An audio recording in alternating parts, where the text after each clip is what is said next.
All right, cool. So today's discussion is discussion 3. We're going to talk about stacks, queues, and lists, and debugging. Yeah, so moving on.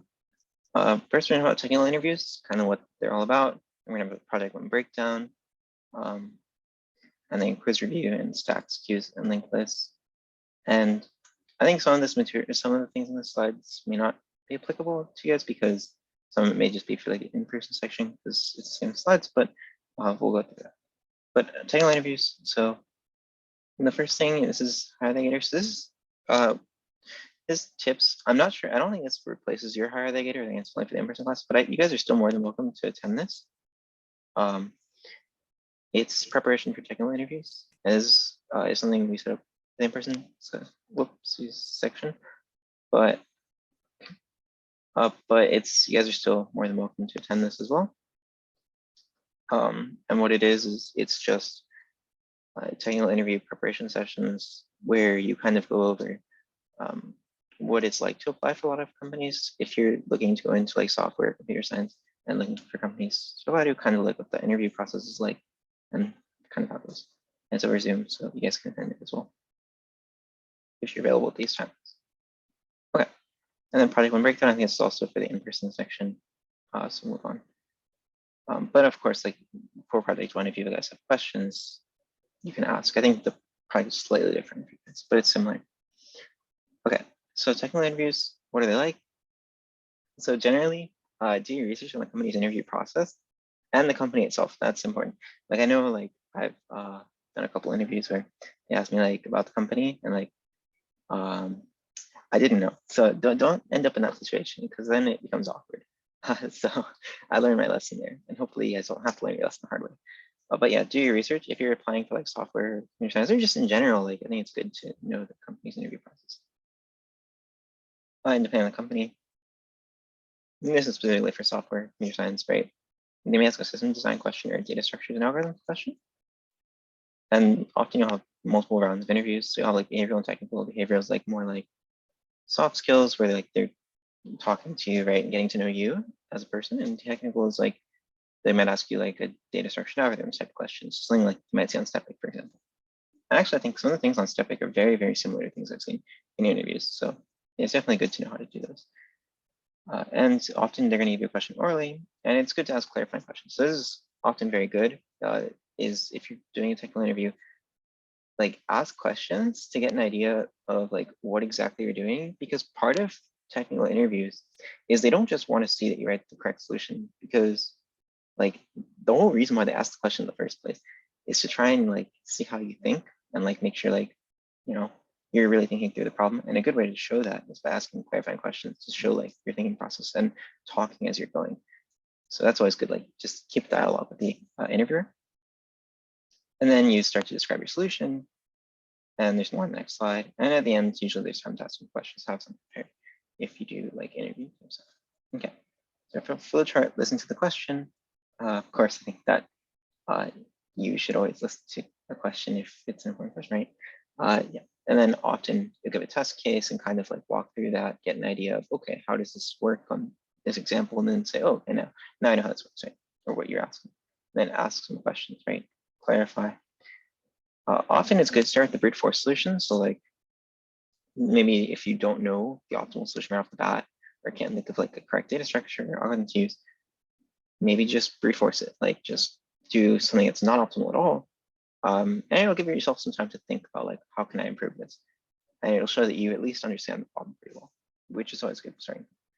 And then you can think, okay, is there a way to optimize this? So you optimize, you get rid of unnecessary work, duplicated work, and stuff like that. And then you walk through it and review, and then you start writing the code for it. So you implement it. For example, if it's technical, right, you might want to write code, then you test it. And for tests, this is similar to what you should be doing on exams, where we ask if we ask you to write some code, right? Like on an exam, come up with some test cases, make sure it works or it does what you think it does. And this is true on technical interviews, and it's true on exams for this class as well if you have to write code. But these steps in particular are from cracking the coding interview, that book. So that covers technical questions on like interviews and things for computer science. And if you have questions about that, of course, like you can ask further questions during discussion earlier. Okay, and as for stacks, so now we're going to talk about stacks, right? So stacks are a data structure, really, yeah, an abstract data type, which is a form of data structure in which, like, an data structure is something that just like holds data for you, so like an array. And a stack is similar in some ways. So the idea of a stack is a data structure in which it holds data, right? And just like with an array, you put things in. Difference from an array, because an array you can like access any element, right? With a stack, the way a stack works is you basically just you only have access to the very top element. That's it. So what that means is at any moment along the way, the things you can do are add to the top of the stack, remove from the top of the stack, or like look at what's at the top of the stack. So really the only thing you're ever looking at is the very top there. It might sound like, okay, why would I use that instead of an array? But we'll get to that in the next slide. But first, let's just talk like briefly, get a better understanding. So I think this drawing kind of helps a lot. You notice that you're like putting things on the top, but you're also removing from the top. And what this is called, okay, yeah. So it's implementation. An abstract data type is an implementation that can be different, but its operations are similar in multiple programming languages. Pretty much every programming language has its own version of a stack. And even if they call the operations different things, they're all the same idea. But this is what it is, right? It's a first in, last out data structures. The idea is the first thing you put in is the last thing you take out, right? So let's look at this, right? We put 2, 3, 4, 5, 6. So and it's also true that the last thing in is also the first thing out. So 6 was the last thing we put in the stack, but when we have to remove things, remember, we can only remove from the top. So the last thing in is the first thing out. But also, the first thing we put in was a 2, right? And the last thing out is a 2. So first in, last out. And another way of thinking about it, right, is like a stack of dishes, right? When you maybe wash your dishes, you put them on like a stack of dishes, right? And you take from the top. And the last one you wash is the one you put on top, right? You're done washing it, you put it on top, right? And you stack it.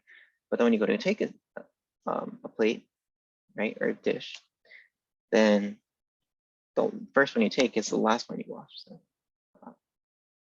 and then the last one you take is the first one you wash. So first in, last out. And it's the same idea. Hopefully you're not taking like from the bottom of a like stack of plates. That could be bad. Yeah. And so that's kind of how stacks work. The functions or the stack operations are as follows. You have push just puts something on the top of the stack. Pop takes something off the top of the stack. Top, or in Java, it's called peek. I think pretty much all of these, like Java has weird names for them, but that's okay. The idea is the same in every programming language, including Java. And then you have top, which is just allows you to see what's on the top of the stack. So you can push onto the top of the stack.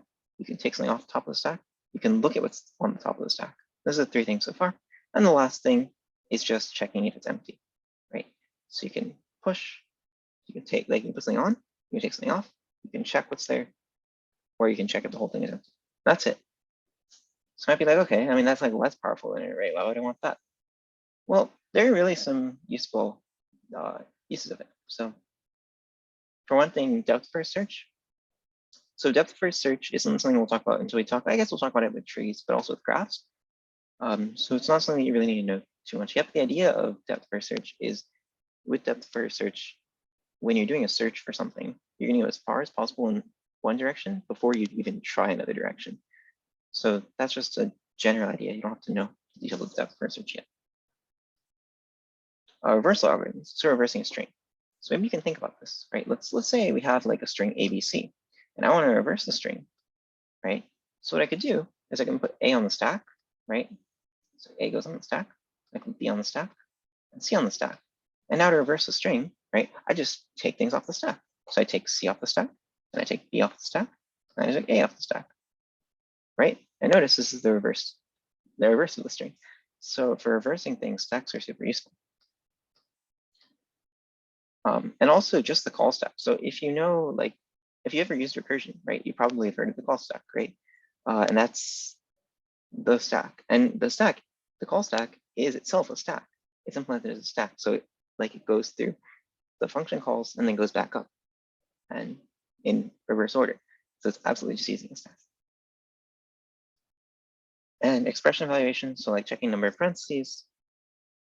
So that would be something like, let's just look at what this means. And this is also, I'm going to go to the next one as well, because these are kind of related. Or there's backtracking, and there's also like syntax parsing.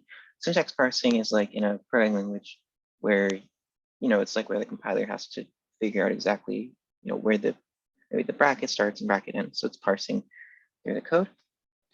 But that goes along with the expression evaluation, like checking number of parentheses. So for example, if I want to see if every open parenthesis has a corresponding closed parenthesis, I can also use a stack. So what I would do is every time I see an open parenthesis, right, I put it on the stack.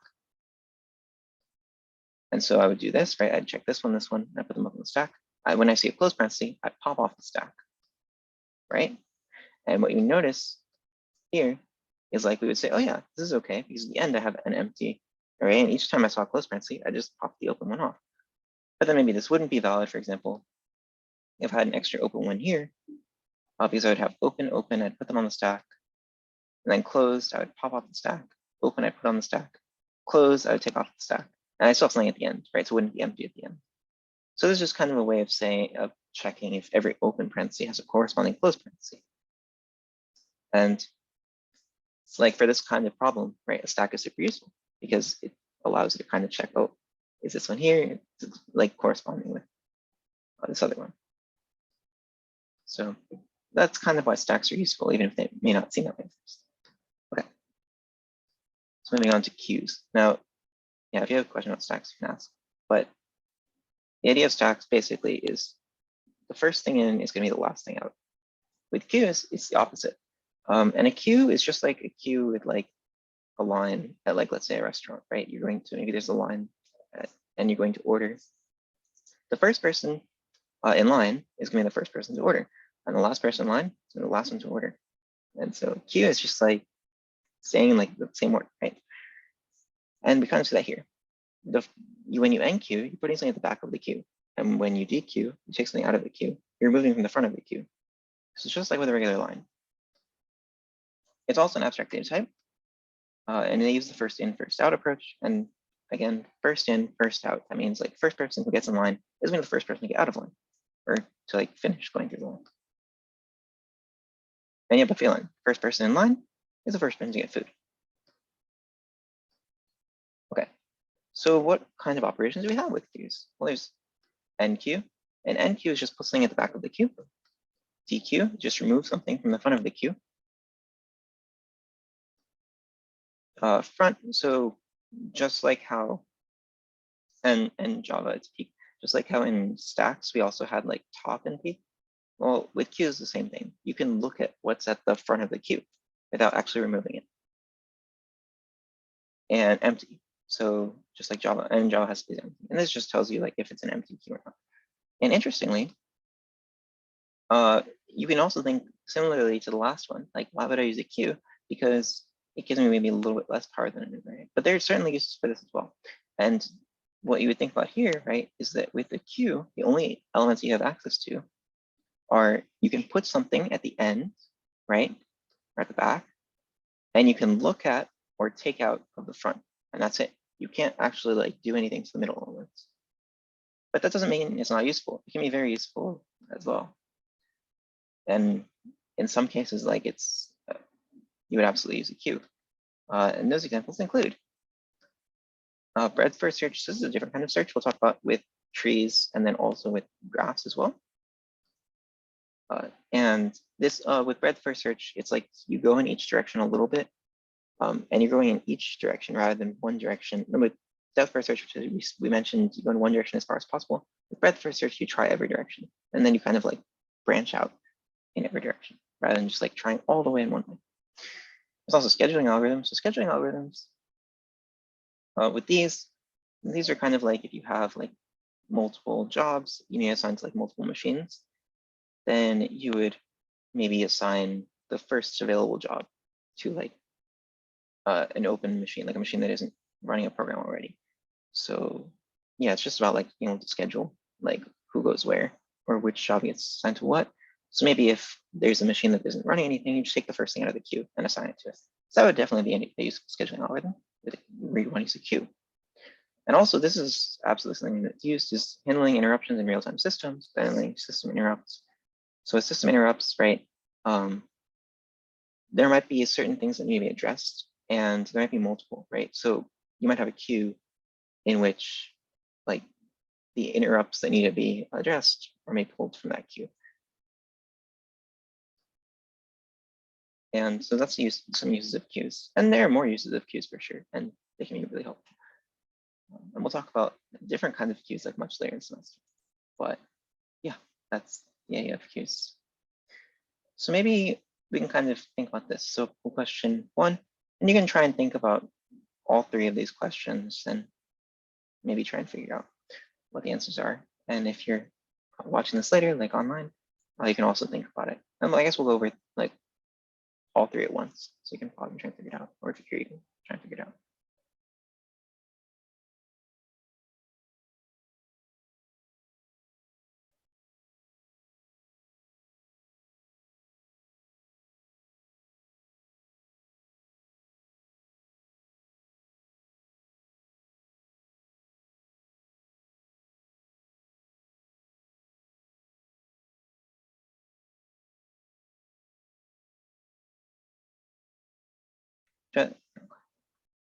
You waiting on us? Oh yeah, I was wondering if either of you, like, we don't know, or you may not know the answer and that's fine, but either of you have an idea of what it might be.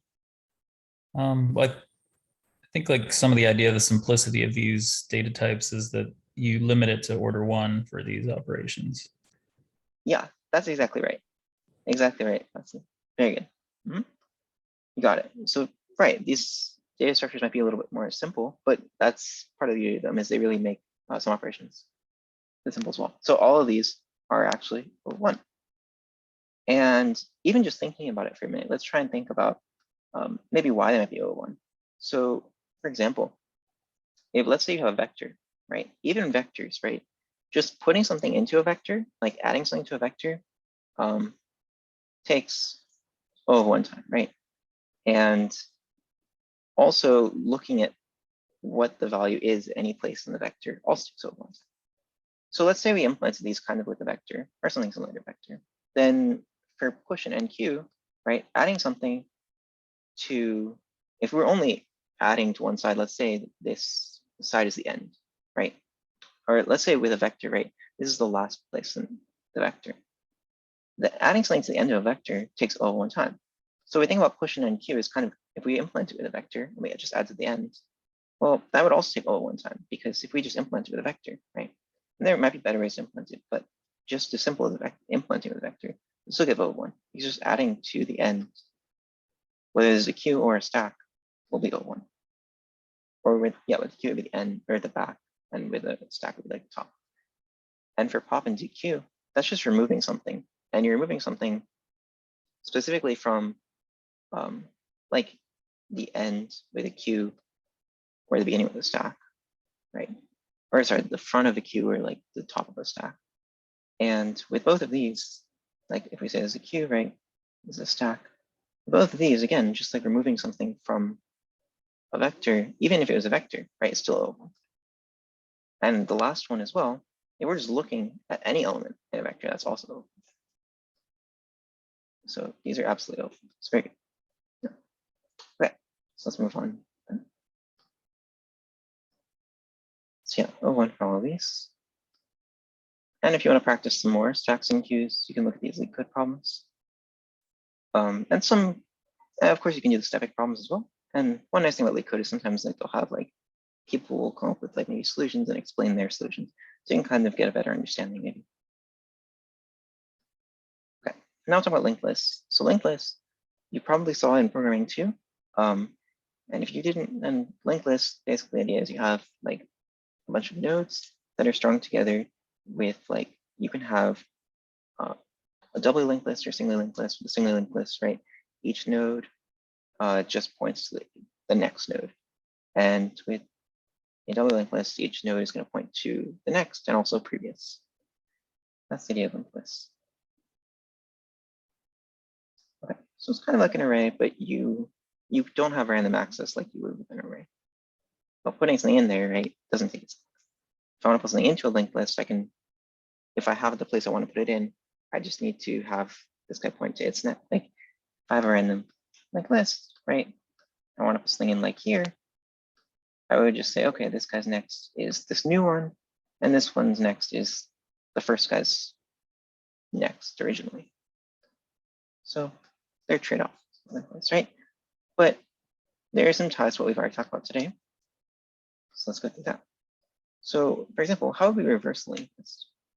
So maybe you can think about what kind of data structure might we want to use to reverse a linked list? And actually, I guess this question for you guys that we talked about today, what kind of thing might we use? And if you don't know, that's okay, but maybe a guess, it's fine. A stack. A stack, yeah, that's exactly right. Yeah, so we mentioned earlier how we could like reverse a string, right? ABC to CBA. Right? We got CBA out of it, right?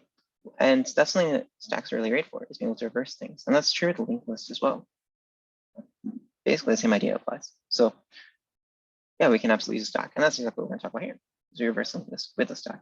But not just any stack, because if you notice here, we don't ever actually use like a stack here. Like there's no data type that we mentioned anywhere in this code where there's a stack. But that's okay, because if you notice, we're actually using a recursive function. And what do we know about recursion? Well, recursion uses the call stack, and the call stack is a stack. So the recursive call stack here is itself a stack, and we can just like use that stack. But if we wanted to make this iterative instead of recursive, then we could use like a regular stack instead of the call stack. Okay, so we can kind of look at this code here. So reversing a linked list, right? The idea is that if we're given the head of linked list, we're going to call this reverse help method. And what it's going to do is for any two nodes that it gets, there's first of all a base case, right? The base case is that if it's the last node in a linked list, right? If previous is the last node in a linked list, then well, we've reached the end, so that becomes our head. But otherwise, like our head of the new linked list. But otherwise, what we're basically going to do is just swap the order of the two elements. That's the idea of this code. And this basically swaps. This line here swaps. This one sets the new head. And this is just the return. And that's it. So we'll walk through an example as well. But let's just talk about the code a little more. Primary function calls our helper function, takes in previous and current to reverse the connection. Our base case, which is if we're at the end of the linked list, we make that our new head of the linked list, right? Because if we reverse it, the thing at the end now becomes the thing at the beginning. We have a recursive call, and then we reverse the connection. And we return the new head. Okay. So we may notice this is O(n) space and time complexity. So why is it O(n) time complexity? Why is it O(n) space complexity? You guys can maybe think like that. Actually, yeah. So like I guess that's a question for you. Why do you think it's O(n) space and time?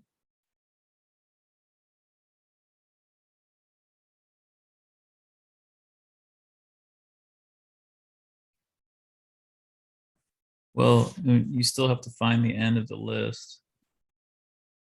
So you're going to traverse it. And if you're using the call stack, you're creating more space with each stack frame. Yeah, that's exactly right. Awesome, Leslie. Yeah. So just as Wesley said, right, even though, yeah, a call to the call stack may not seem like it's using in memory, but it absolutely is, because each call, if we notice, we're making a new call for every element in the linked list, right? And if that's the case, then how each one is going to take up some space in the call stack. So that's O(n) space. And O(n) time, as mentioned, because you have to go through every element. Okay, so how does this work? Let's see our example here. Let's see their recursive calls. So let's say we're trying to reverse 1, 2, 3, 4, 5. So for this example, our recursive call stack is first we make our initial call, just reverse list 1, which then calls return. It's going to do this, right? Reverse help null 1, which then, if we actually go through this, what's that going to do? Well, if current is null, well, it's not. Current is 1, right? In this case, we're going to look at this case. So it's going to return reduce, but it doesn't do this. So we go down here, new head is equal to, and it makes the recursive call here. Reverse help, current next. Well, in this case, current was 1 and current x is 2. So it's going to be 1, 2. And it's just going to keep doing this until finally this base case is met. So we can just kind of like move on until we reach that step. So we call 1, 2, and then it's going to go down. It's going to skip this current is equal to null because it's not. And it's going to call reverse help again, this time with 2, 3, and next time with 3, 4, and next time with 4, 5, and then one final time with 5 and null. But once we get to reverse help 5 null, we're going to make that call. And what's going to happen there is we're going to have this case, current is equal to null. And if it is, it returns previous. And what that means is, well, here previous is 5. Okay, it's going to return 5. But where is it going to return it to? Well, it's going to return it to the last time we called reverse help, which was in this method. So in this method, right, or in this function call, we can look at the method and where it goes to. So let's see. Reverse help. Now this will have returned 5, right?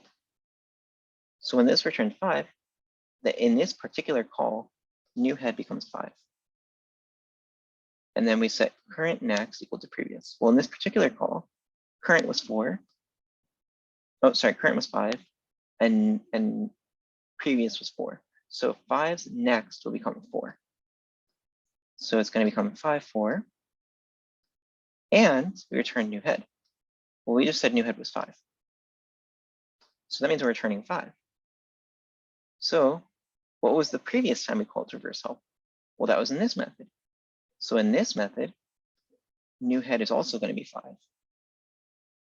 But let's go to the next slide, and I think the animation will show us that. It hits the base case, return 5, like mentioned. And here, yeah, new head was 5. 5's next is 4. And with that call, we do that, and we go to the next one, right? And with the next one, a similar thing will happen, where new head is now in this call, right? We're going to see that reverse help becomes 5, right?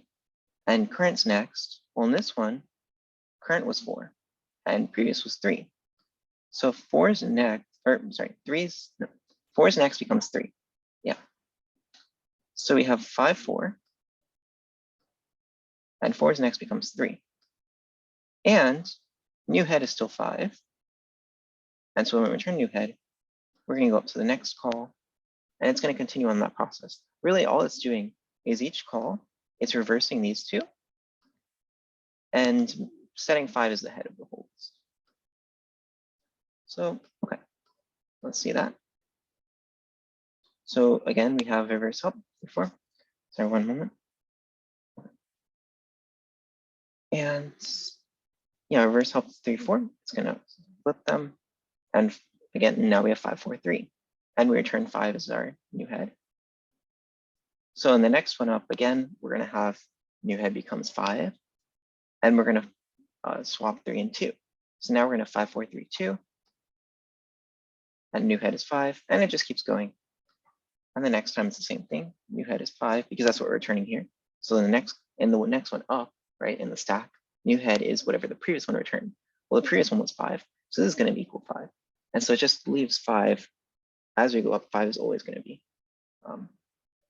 what's returned. But it's always swapping the order of things on our way up. So 2 and 1 are going to swap also. That's why we get 5, 4, 3, 2, 1. Finally, we reach this one, null and 1. And here, we set 1's next to null. So we have 5, 4, 3, 2, 1, null. And that was the last call we made here. So that's going to return to here. This is what this will now take the value of, is this.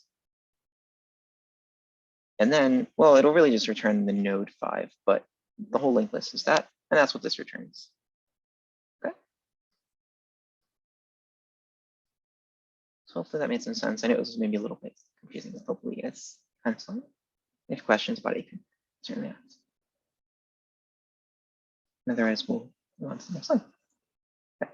So there's another technique that's really helpful when we talk about linked lists, and this is a pretty common approach to solving problems with the linked list, especially if you don't know the length of the linked list. Like if you don't know the length of the linked list, a really good technique to use is slow pointer, fast pointer.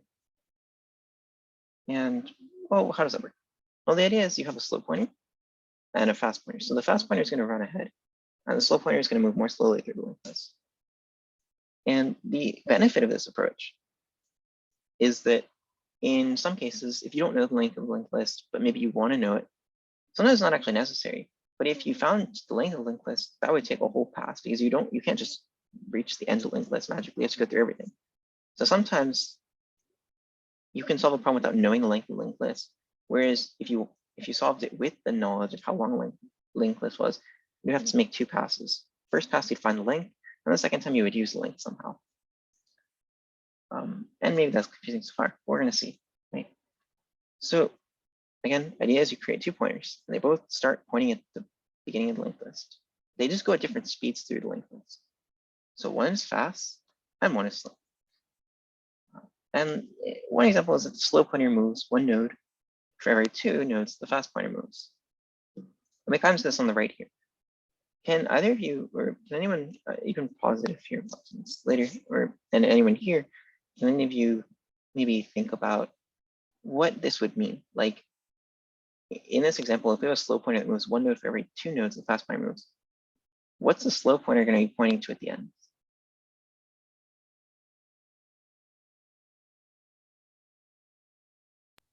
The halfway point. Yeah, that's exactly right. Right, the halfway point. Perfect. It's the halfway point. Because yeah, if the fast one moves 2 every time and slow one moves 1 every time, then it'll have moved half as far through the linked list if the fast one reaches the end. So yeah, that's great. And the benefit of this is we didn't need to know the length of the linked list to figure that out. Whereas if we were to do this with another area to do this, right, might have been to have found length of the linked list. But in order to do that, we'd have to go through every single one first. And then we'd find the length, and then we go through the length the second time. This way, we only have to go to the linked list once. But now we'll look at an example. Oh yeah, so first, it's especially helpful when you don't know the length of the linked list. Okay.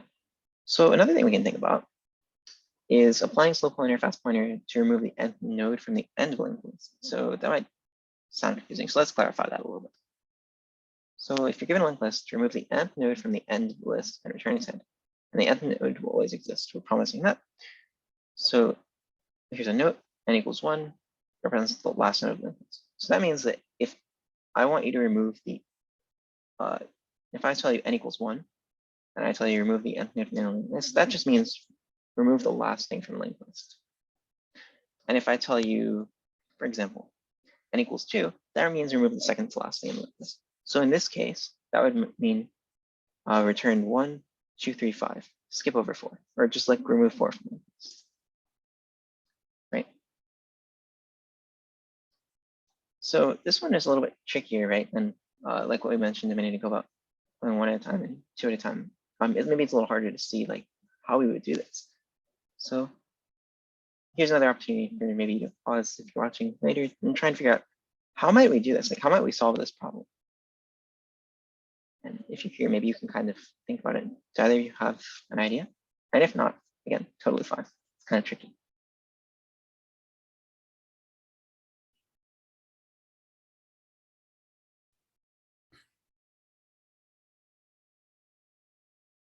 Well, I mean, I guess if you want the, you've got 2 pointers, you want the lagging one to be, is it n behind or n minus 1 behind, something like that. Yeah. So you don't start moving it until the first one gets to that point. Yeah, that's exactly right. Perfect. So awesome, Leslie. Yeah, that's exactly the right idea. And we can kind of see that. So slow pointer, fast pointer is the only solution to this problem. But let's just look at what you would mean by that, or let's just look at this example and see what Leslie meant. So with 1, 2, 3, 4, 5, right, and n equals 2. So what we would do is we'd have our slow pointer and fast pointer both point to the beginning at first. Right, they both start at 1. The fast pointer is going to move n ahead of the slow one. So it's going to move like to, or yeah, it could be n minus 1, for example, or just n. Let's go ahead and move it n ahead. So fast pointer is going to move n ahead, right? So fast pointer is going to go up to 3. So now fast points here, right? And now we start the slow, because what this tells us is that since we have n equals 2, right, the slow pointer will always be n behind the fast one. So when the fast one reaches the end, the slow one is going to be at the end minus n.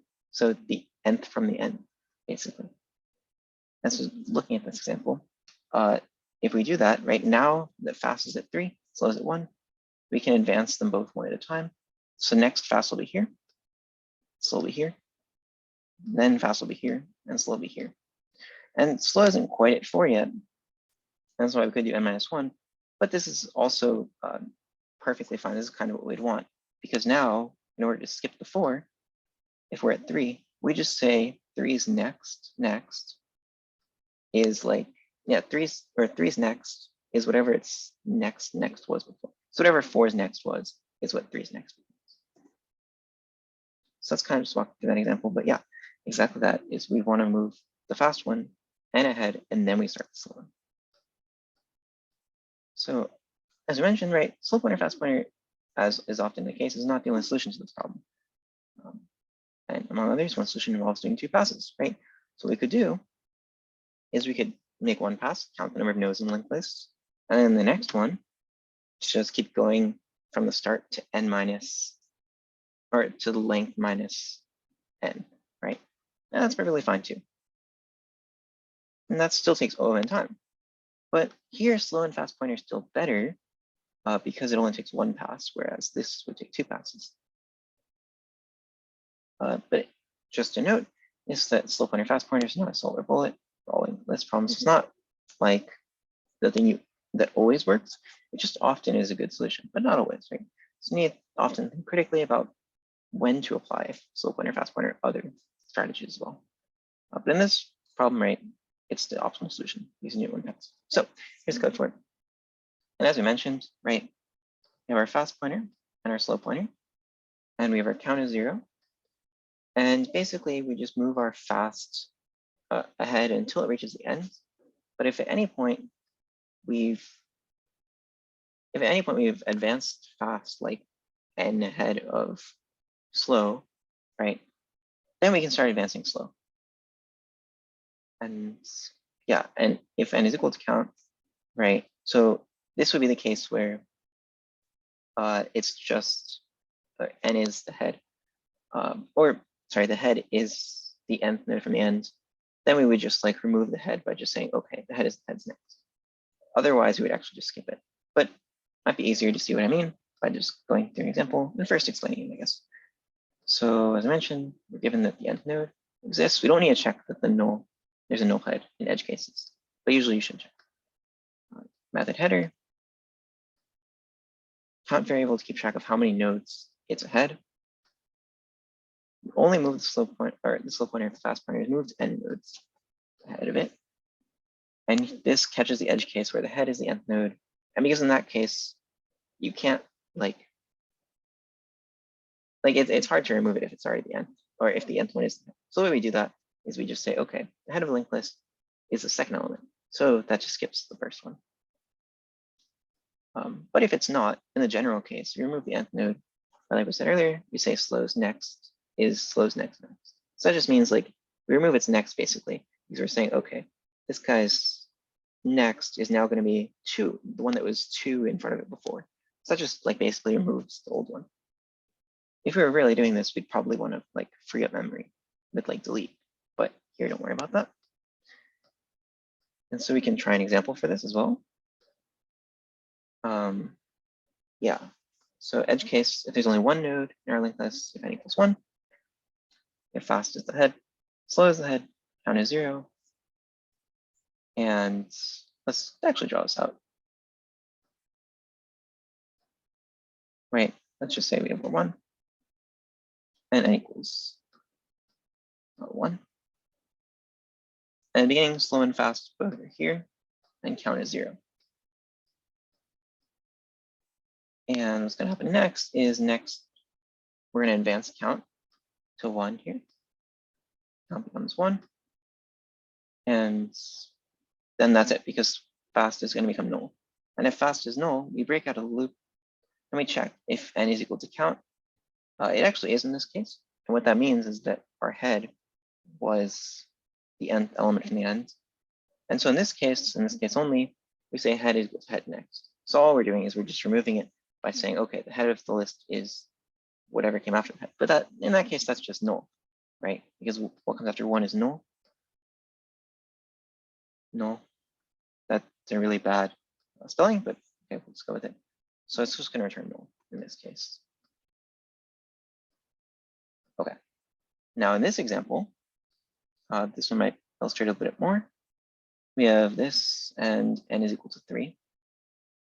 I don't know why it's showing up on a different line. Let's just write it here. N is 3. And here, what we're going to do is they're all nodes and linked lists. So it refers to the third from the end, not node 3. So we're going to remove node 2. That's the goal. So what do? I don't know why it's not advancing. Okay. So fast is node 1 and slow is node 1 initially, right? They both point to the beginning. Right, fast and slow are both at the beginning. Count is 0, and then fast moves to 2, right? Because fast is going to move ahead until n is the same as the distance between them. And count becomes 2. After we move fast ahead again, so now fast is going to move all the way to here, but it's not done. Next, we're going to move fast to 4.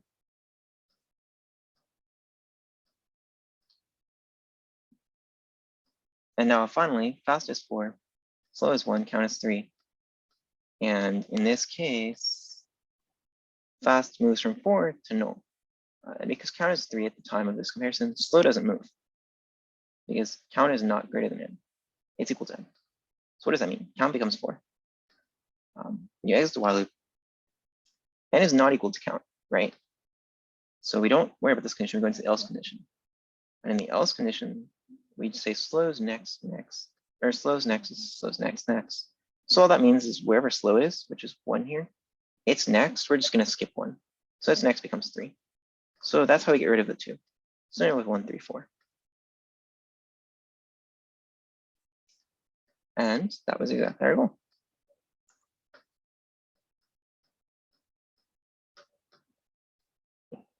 A lot of clicking. Right, we said it's next, essentially skipping the 2 node. And we return the head, so return 1, and it's 1, 3, 4. Okay.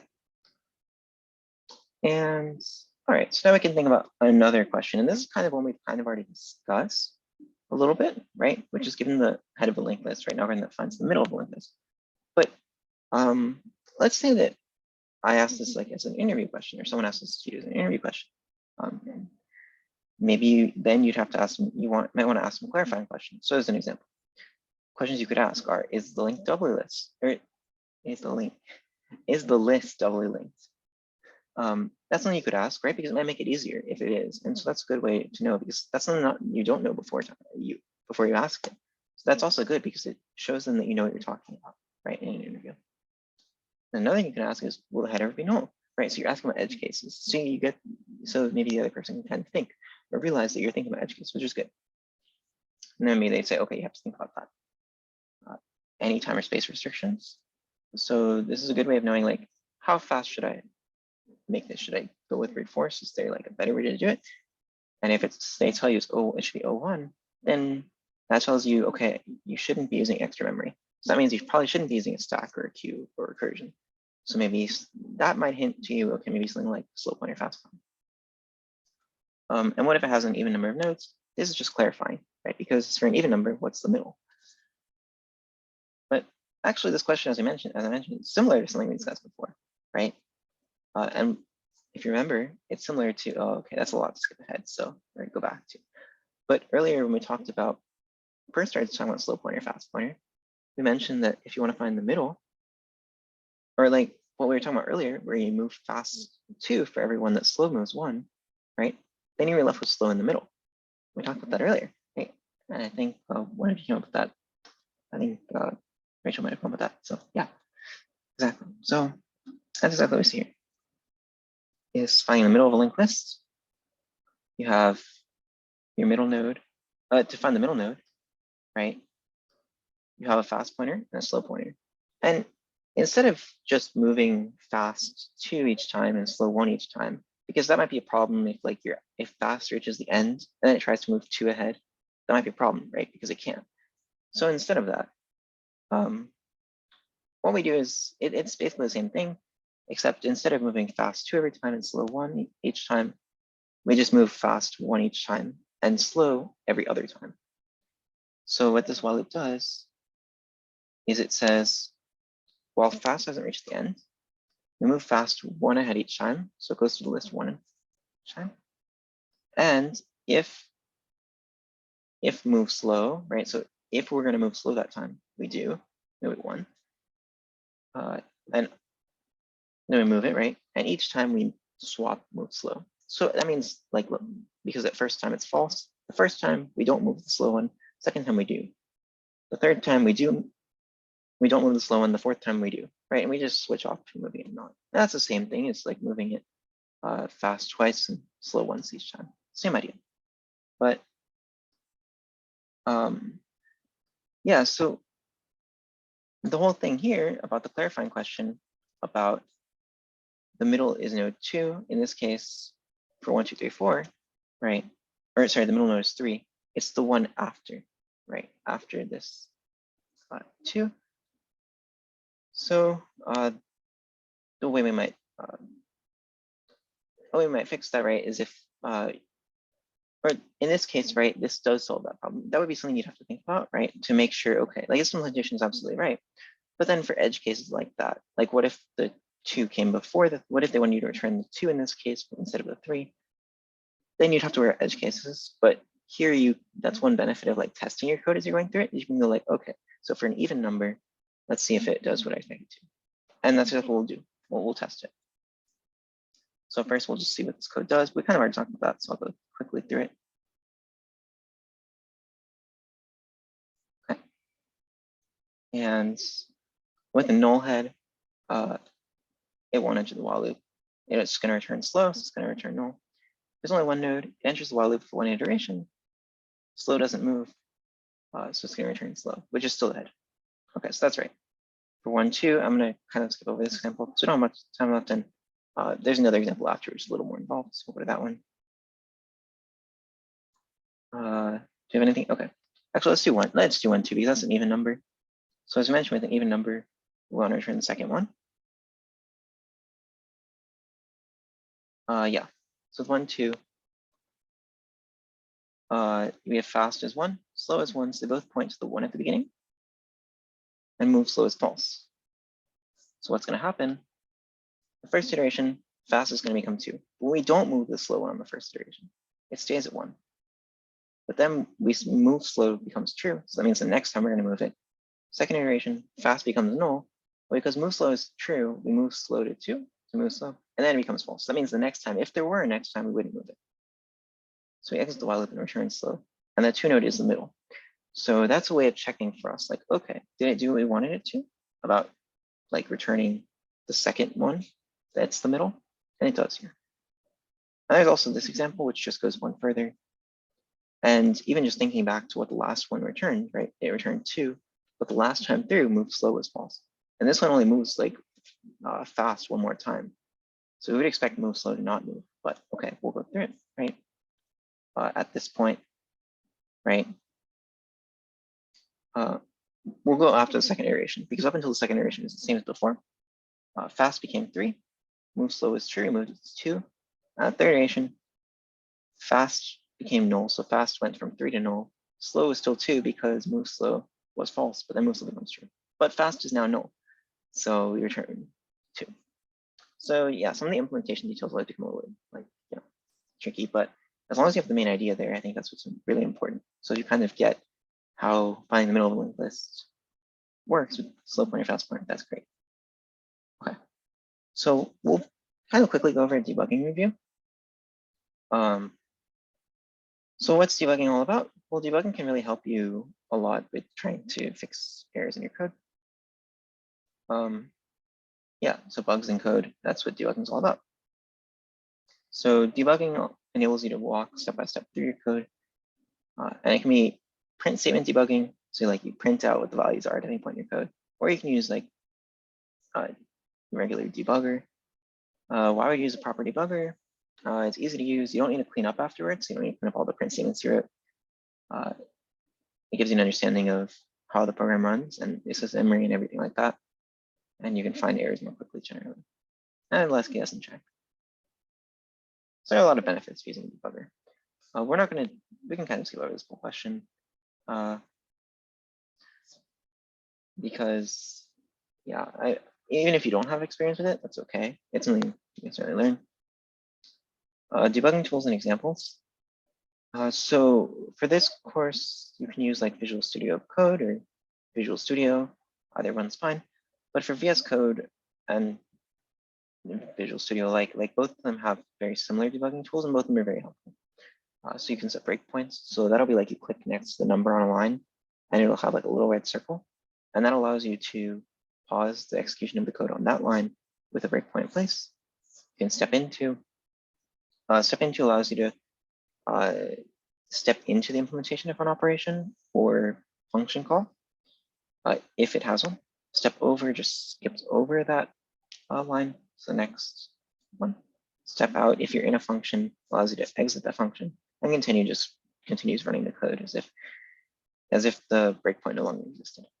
And the great thing about debugging tools are they allow you to kind of just like see all the values at any point in time in your program and keep the program running.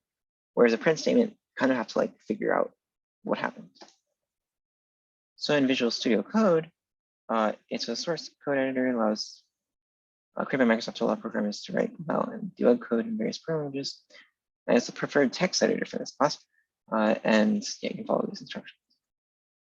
For Visual Studio, that's an IDE. So both of them are similar. It's just Visual Studio Code tends to be preferred. And it can work with more languages. But Visual Studio is specifically for C++. And they both have similar debuggers. So yeah, both are pretty good in that regard. Let's just quickly go over debuggers. Some helpful debugging things and useful videos. And yeah, I think you guys have a quiz at some point. I'm not exactly sure of the timeline of it, but you guys have a quiz for this class.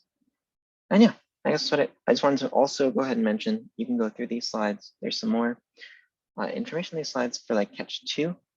So, and Catch 2, we don't have time to like go over a lot of details of Catch 2, but basically what it is a testing framework for C++. And you can absolutely use this to help you write some tests to like make sure that your code is passing the tests you want it to.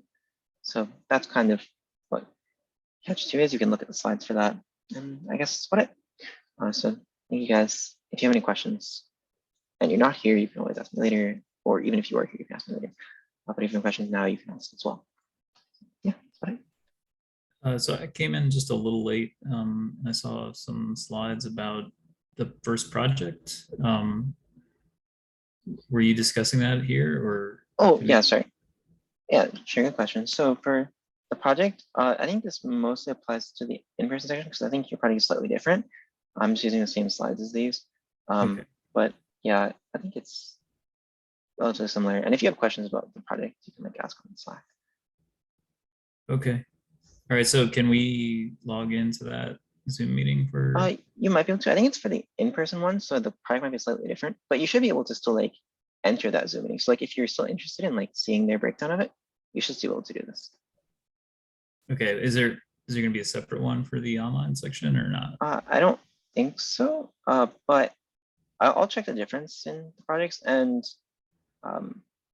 if they're similar enough, I'll just send you guys a recording of that, for example.